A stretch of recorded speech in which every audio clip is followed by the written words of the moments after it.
আছি তোমাদের পাশে, আমরা দাঁড়াচ্ছি। আমাদের আসলে ঊর্ধ্বতন যে কর্তৃপক্ষ থেকে আমাদেরকে অনুরোধ করেছে যে আমরা যেন শিক্ষার্থীদেরকে বলি তারা তাদের মানববন্ধন বা অন্যান্য যে কর্মসূচিগুলো আছে, ক্যাম্পাস কেন্দ্রিক যে কর্মসূচিগুলো আছে সেটা চালাতে পারে, কিন্তু তারা যেন গণদুর্ভোগ যেটা হচ্ছে, অর্থাৎ ঢাকার যে মহাসড়ক আছে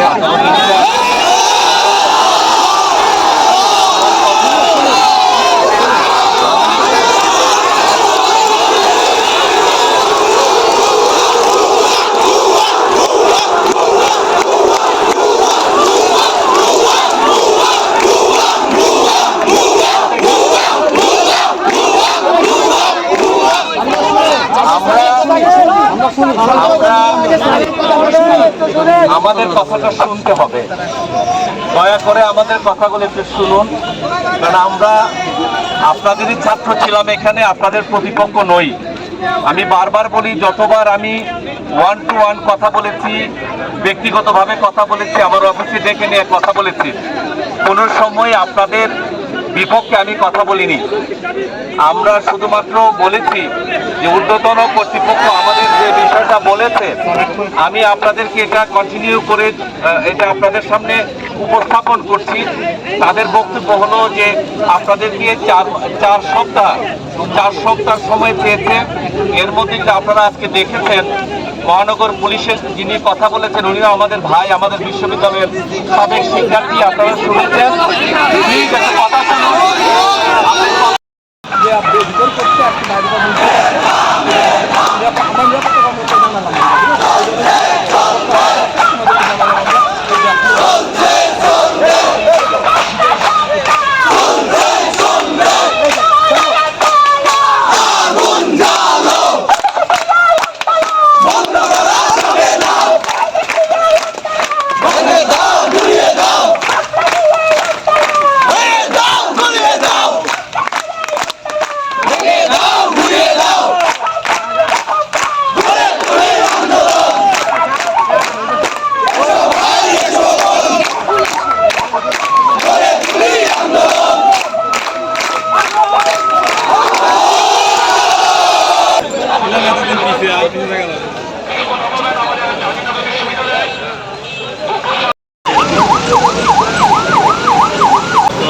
জানেন যে বিগত বেশ কয়েকদিন ধরেই কিন্তু আমাদের ঢাকা সহ সারা বাংলাদেশে কোটা সংস্কার বিষয়ক যে আন্দোলন সেটি কিন্তু চলমান।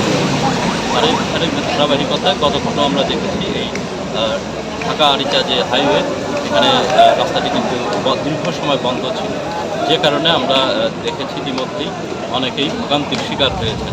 সাধারণ মানুষ, অসুস্থ মানুষ, উত্তরবঙ্গ সহ অনেকগুলি জেলার মানুষ, তারা কিন্তু চিকিৎসা সহ নানা প্রয়োজনে ঢাকা যেতে হয়, এবং তার ঢাকা যাওয়ার অন্যতম একটি গুরুত্বপূর্ণ সড়ক হচ্ছে এই ঢাকা আরিচা মহাসড়ক। এটি যখন সকাল থেকে সন্ধ্যা পর্যন্ত যদি বন্ধ থাকে, মানুষের ভোগান্তির আসলে কোনো সীমা পরিসীমা থাকে না। তো আমরা আমাদের ছাত্রছাত্রী, আমাদের ভাই বোনদের কাছে আমরা অনুরোধ করব, তাদের যে আন্দোলন, এই আন্দোলনের প্রতি সকলের কিন্তু সমর্থন যাদের রয়েছে, তারা কিন্তু এই হিসেবেই কিন্তু আমরা ইতিমধ্যেই দেখেছি যে আদালতের যে রায় সেটি কিন্তু তাদের আন্দোলনের পক্ষে এসেছে। বাকি যে পূর্ণাঙ্গ রায় বা বাকি কী হবে সেটি 1 মাস সময় রয়েছে। তা আমরা অনুরোধ করব যে আপনারা ধৈর্য ধরে এই কটি দিন অপেক্ষা করুন, নিশ্চয়ই আপনাদের পক্ষে এই রায়টি আপনাদের পক্ষে আসবে। আর আপনারা যদি এই রাস্তাটি বন্ধ করে দেন তাহলে জনদুর্ভোগ তৈরি হয়, এবং আজকে আপনারা জানেন যে সপ্তাহের শেষ কর্মদিবস, প্রচুর সংখ্যক মানুষ এই রাস্তায় মুভমেন্ট করবে। তো আমরা অনুরোধ করব কেউ যেন রাস্তায় এসে রাস্তা বন্ধ না করেন। আপনাদের যে দাবি দেওয়া রয়েছে সেগুলির সমর্থনে আপনারা শান্তিপূর্ণ উপায়ে ক্যাম্পাসের ভিতরে থেকে আপনাদের দাবি দেওয়া বা আন্দোলন আপনারা চালিয়ে যেতে পারেন। আপনাদের যে নিরাপত্তা দেওয়ার দরকার সেটি আমরা দেব। আমাদের ছাত্রছাত্রীরাই আগামী দিনের ভবিষ্যৎ, তারা এদেশের নেতৃত্ব দেবে। নেতৃত্ব দেওয়ার আগে যদি আমরা দেশের ক্ষতি করে ফেলি, সেটি আসলে কারো কাম্য নয়। তো আমরা তাদেরকে অনুরোধ করব, যদি তারপরেও তারা আসতে চায়, তো সেই ক্ষেত্রে আমি আবারও বলবো যে তারা কেউ যেন রাস্তায় না আসে।